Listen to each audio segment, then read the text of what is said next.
So join us now for another episode of Science of the Rich and Famous.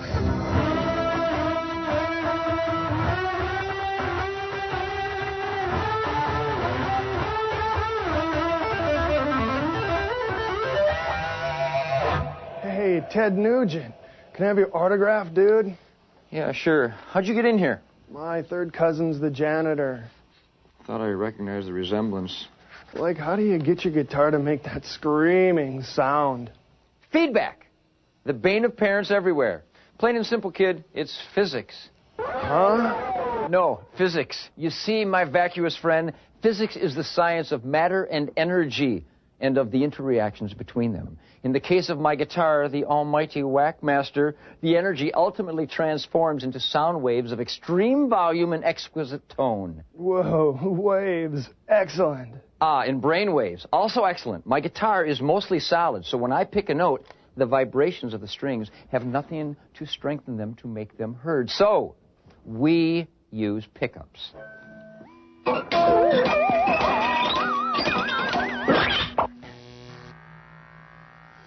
Ooh, and it's a keeper.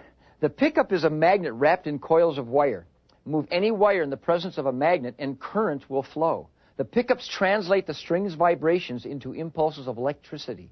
The frequency of the electric impulse matches the frequency, or pitch, of the vibrating string. The note that goes in here comes out here. Okay? Okay. The impulse is pretty weak, and I hate that. So it travels through this wire to the amplifier. My friend, the amplifier, takes the weak impulse and feeds it voltage and makes it big and strong, kind of Ted-like, strong enough to power a speaker and the youth of America. The speaker transmits sound by converting the electrical impulses into air motion, commotion. Excuse me.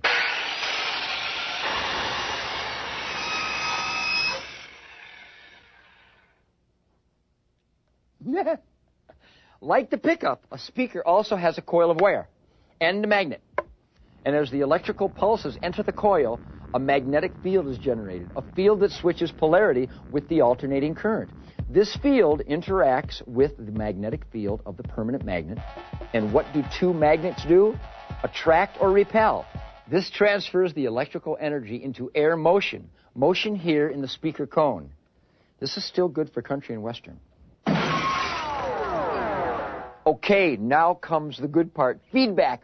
Whoa, has a nice ring to it. Feedback happens when those recreated sound waves come back at me from the speaker. If my note is amplified with enough power, which it is, some of the sound waves will hit the vibrating guitar string, re-vibrate it along that same frequency, and re-amplify the note, creating a loop.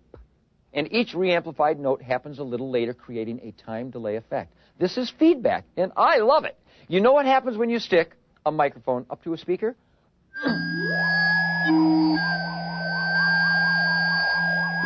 Sorry, man. But if I strike just one or two notes on my guitar, I use just a few frequencies, and I can control it.